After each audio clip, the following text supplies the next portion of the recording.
Hello friends, मी भानुदास यादव आपलं स्वागत करतो। तर आज आपण सकाळी बघितल्या होत्या चालू घडामोडी प्रश्नसंच आपण बघितलेला मागच्या आठवड्यातील। तर आता आपण 11 मे 2020 साठीच्या म्हणजे आजच्यासाठीच्या महत्त्वाच्या चालू घडामोडी बघूया। ठीक आहे, तर 4-5 महत्त्वाच्या न्यूज आहेत त्या आपण डिस्कस करू। तर सर्वात पहिली न्यूज आहे मित्रांनो, ती म्हणजे वास्तवाची जाणीव करून देणारी पण थोडीशी निराशाजनक अशी न्यूज आहे। ते काय तर WHO जागतिक आरोग्य संघटनेचे विशेष दूत डेव्हिड नाबारो यांनी काय सांगितलं की कोरोनावर लस संशोधनाचे सध्या 6 मोठे प्रयोग चालू आहेत। 6 वेगवेगळ्या संस्था किंवा 6 ठिकाणी कोरोनावर लस शोधण्याचा प्रयत्न चालला आहे। पण त्यांचं असं म्हणणं आहे की याच्यामध्ये 2 वर्ष जातील अंदाज त्यांनी व्यक्त केला आहे। त्यामुळे प्रत्येकाने कोरोनाशी जुळवून घेत जगायला शिकलं पाहिजे। तर मित्रांनो, हे जे नवीन जगणं आहे ज्याला आपण काय म्हणतो की कोरोनानंतर जग कसं असेल, तर त्याला आता न्यूज चॅनलमध्ये एक नवीन शब्द वापरत आहेत बघा, न्यू नॉर्मल। काय शब्द आहे त्याला? New normal. तर न्यू नॉर्मल म्हणजे काय मित्रांनो, तर तुम्ही आता नवीन परिस्थितीशी म्हणजे पूर्वीसारखं नॉर्मल म्हणजे आपल्या ज्या लोकल गच्चागच्च भरून जात होत्या तशी पूर्वीसारखीची लोकल आता तुम्हाला दिसणार नाही, कारण ती नॉर्मल परिस्थिती आता असणार नाही। मग आता नवीन नॉर्मल परिस्थिती येणार म्हणजे कोरोनाच्या नंतरच्या जगानं नवीन पद्धतीचे नॉर्म्स विकसित केले पाहिजेत। नवीन पद्धतीचं सामाजिक वागणं तुमच्यामध्ये आलं पाहिजे। त्याला तर न्यू नॉर्मल म्हणतात। म्हणजे गर्दीचे ठिकाणं टाळायचे, बाहेर निघताना मास्क कंपल्सरी वापरायचा। तुम्हाला माहिती असेल जपानमध्ये म्हणजे आत्ता कोरोना आहे, आत्ता तर मास्क वापरतातच, पण कोरोना नसताना म्हणजे आजपासून 2 वर्षापूर्वी पण तुम्ही जर जपानी लोकांचं बघितलं वागणं, तर जवळपास 60% जपानी लोक मास्क घालूनच बाहेर पडतात। तर आपल्यालाही म्हणजे इतर जगालाही आता तसं न्यू नॉर्मल की मास्क घालणे, सॅनिटायझर वापरणे, स्वच्छता राखणे, सोशल डिस्टन्सिंग हे नवीन नॉर्मल असणार आहे। त्याच्यासहितच जगावं लागणार असं आपल्याला दिसतंय। ठीक आहे, तर ही महत्त्वाची न्यूज होती एक WHO ने एक सांगितलं। पुढची महत्त्वाची न्यूज आहे मित्रांनो, ती म्हणजे राष्ट्रीय तंत्रज्ञान दिवस आहे आज। काय आहे? 11 मे। 11 मे हा राष्ट्रीय तंत्रज्ञान नॅशनल टेक्नॉलॉजी डे म्हणून साजरा केला जातो। 11 मे 1998 रोजी भारताचे डॉक्टर APJ अब्दुल कलाम यांच्या मार्गदर्शनाखाली आपण अणुचाचणी घेतली होती। ठीक आहे, तर या चाचणीचं आणि बुद्ध हसला हे तुम्ही ऐकलं असेल ब्रीदवाक्य। ठीक आहे, तर याच दिवशी अजून काय झालं होतं, DRDOने त्रिशूल या क्षेपणास्त्राची अंतिम चाचणी पूर्ण केली होती। मग ह्या दोन्हींचं स्मरण 11 मे 1998ला या 2 घटना झाल्या। काय तर पोखरणला अणुचाचणी झाली आणि DRDOने त्रिशूल क्षेपणास्त्राची चाचणी घेतली। या दोन्ही घटकांचं स्मरण म्हणून 1999 पासून विज्ञान मंत्रालयाकडनं केंद्रीय काय केलं जातं, 11 मे हा दिवस टेक्नॉलॉजी डे म्हणून साजरा केला जातो। तर मित्रांनो, ही जी अणुचाचणी केली होती, तुम्ही परमाणू एक नावाचा पिक्चर आला होता, कदाचित तो बघितला असेल, परमाणू, कोण हिरो तो जॉन अब्राहम। ठीक आहे, तर त्याच्यामध्ये त्यांनी ती पिक्चर आपल्याला म्हणजे स्टोरी सांगायचा प्रयत्न केलेला आहे की बाबा किती मुश्किल होतं। म्हणजे अमेरिकेचं स्पाय नेटवर्क एवढं स्ट्रॉंग होतं की ते भारताच्या संपूर्ण जमिनीची त्यांना माहिती लक्ष ठेवून होते की असं काहीतरी होऊ शकतं का। मग पोखरणच्या वाळवंटामध्ये भारतीय शास्त्रज्ञ सैनिकांच्या पेहरावामध्ये जायचे।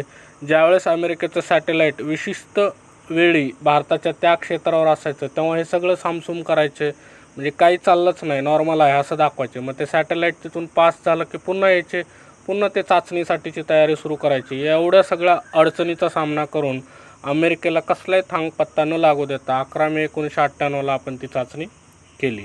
तर मित्रांनो, तुम्ही मला कमेंटमध्ये सांगायचं आहे की त्या चाचणीचं ऑपरेशनचं कोड नेम काय होतं। ठीक आहे, तर ते तुम्ही मला कमेंट करून सांगायचं आहे। तर या गोष्टीसाठी आपण 11 मे टेक्नॉलॉजी दिवस म्हणून साजरा करतो। मित्रांनो, पुढची महत्त्वाची न्यूज आहे ते म्हणजे स्वदेशी चाचणी किट तयार केली आहे कोविडची। ठीक आहे, कोरोना व्हायरसच्या विरोधात भारतामध्ये अजून एक यश मिळवलं आहे। एक COVID-19 अँटीबॉडीचा शोध घेणारी पहिली स्वदेशी चाचणी किट तयार केली। कोणी केली मित्रांनो, तर इथं पुण्यातली नॅशनल इन्स्टिट्यूट ऑफ व्हायरॉलॉजी जी आहे तिनं काय स्वदेशी किट ही तयार केली। केंद्रीय आरोग्यमंत्री हर्षवर्धन यांनी माहिती दिली। तर ती किट साधारण 2.5 तासामध्ये 90 टेस्ट करू शकते। जास्त वेग नाही आहे, पण ठीक आहे, हा तिचा सध्याचा वेग आहे। 2.5 तासामध्ये 90 टेस्ट करण्याचा स्वदेशी किट आहे, ही एक महत्त्वाची न्यूज आहे. हे लक्षात ठेवा, नॅशनल इन्स्टिट्यूट ऑफ व्हायरॉलॉजी कुठे, पुण्यामध्ये आहे.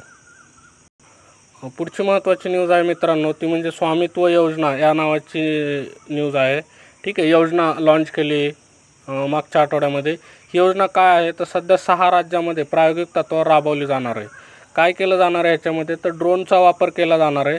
आणि गाव जे असतं आपलं, ठीक आहे, तुम्ही जर बघितलं ग्रामीण भागामध्ये, तर ग्रामीण भागामध्ये असे घरं असतात, खूपच दाटीवाटी नसतात, जवळ असतात. आणि तुम्ही जर ग्रामीण भागात असाल तर तुम्हाला माहिती असेल की मालमत्तेचे कागदपत्र बऱ्याच लोकांकडे नसतात घराच्या, त्या जसे शहराच्या बाबतीत असतात तसं ग्रामीण भागामध्ये नसतात. मग हे काय करणार आहे स्वामित्व योजनेअंतर्गत, याचा वापर करून सर्वेक्षण तयार करून ग्रामीण भागातली वस्ती क्षेत्र आरोखित करायचं आहे. शिस्तबद्ध नियोजन, महसुलाचं संकलन व्हावं आणि मालमत्ता अधिकाराबाबत स्पष्ट कल्पना मिळावी. ठीक आहे, जे वाद होतात ते वाद सगळे रोखले जावेत किंवा टाळले जावेत आणि प्रत्येकाला स्वतःची मालमत्ता काय आहे त्याचं प्रमाणपत्र पण याच्यामध्ये दिलं जाणार आहे. तर कुठली योजना आहे मित्रांनो, स्वामित्व योजना. आपल्याला परीक्षेला एका वन लाईनरमध्ये समजा जर आलं तर हे लक्षात ठेवायचं, स्वामित्व योजना काय, ग्रामीण भागामधील वस्ती क्षेत्राचं सर्वेक्षण करून मालमत्ता अधिकारांबाबत स्पष्टता आणणे, एका वाक्यात. ठीक आहे. पुढची महत्त्वाची न्यूज आहे मित्रांनो, ती म्हणजे खरं तर ही जी निवडणूक आहे ती 21 तारखेला होणार होती. विधान परिषदेच्या 9 जागांसाठीची निवडणूक. ठीक आहे, 21 तारखेला होणार होती, पण आज फॉर्म भरायचा शेवटचा दिवस होता आणि 9 जागासाठी केवळ 9 फॉर्मच आलेत. त्यामुळे ही निवडणूक कशी झाली आहे, बिनविरोध झालेली आहे विधान परिषदेची. ठीक आहे, कारण कुणी कोणाच्या विरोधात फॉर्मच भरलेला नाही आहे. काँग्रेसने खरं तर 2 उमेदवार दिले होते, राजेश राठोड आणि पापा मोदी. पण मग जर तो उमेदवार आला असता तर निवडणूक झाली असती. सगळ्या महाराष्ट्रातनं 288 आमदारांना मुंबईला आणावं लागलं असतं, मग ते अधिवेशन घ्यावं लागलं असतं. मग कोरोनाचं एवढं फैलाव चालू आहे, महामारी चालू आहे, त्याच्यामध्ये जर हे राजकारण झालं असतं तर मग ते महाराष्ट्रासाठी चांगलं नव्हतं, मुख्यमंत्र्यासाठी चांगलं नव्हतं आणि एकूण आपल्या सगळ्या कोरोनाच्या या लढाईच्या विरोधातच ते अपयश ठरलं असतं. म्हणून काय, सर्वपक्षीय असं ठरलं की निवडणूक बिनविरोध व्हायची. आणि काँग्रेसने त्यांचा एक उमेदवार पापा मोदी बीडचे, त्यांना काय केलं, माघार घ्यायला लावले. अशा प्रकारे 9 उमेदवार, मी फक्त तुम्हाला नाव वाचून दाखवतो. उद्धव ठाकरे शिवसेनेचे उमेदवार, ते मुख्यमंत्री आहेत, ते निवडून आले, म्हणजे बिनविरोध उमेदवार विजयी झालेत. नीलम गोरे विधान परिषदेच्या उपसभापती आहेत सध्याच्या. ठीक आहे, तर त्यात बिनविरोध निवडून आल्या. तर मित्रांनो, इथं मला तुम्ही कमेंटमध्ये सांगायचं की नीलम गोरे ह्या जर उपसभापती आहेत विधान परिषदेच्या, तर सभापती कोण आहे विधान परिषदेचं, हे मित्रांनो कमेंटमध्ये सांगा.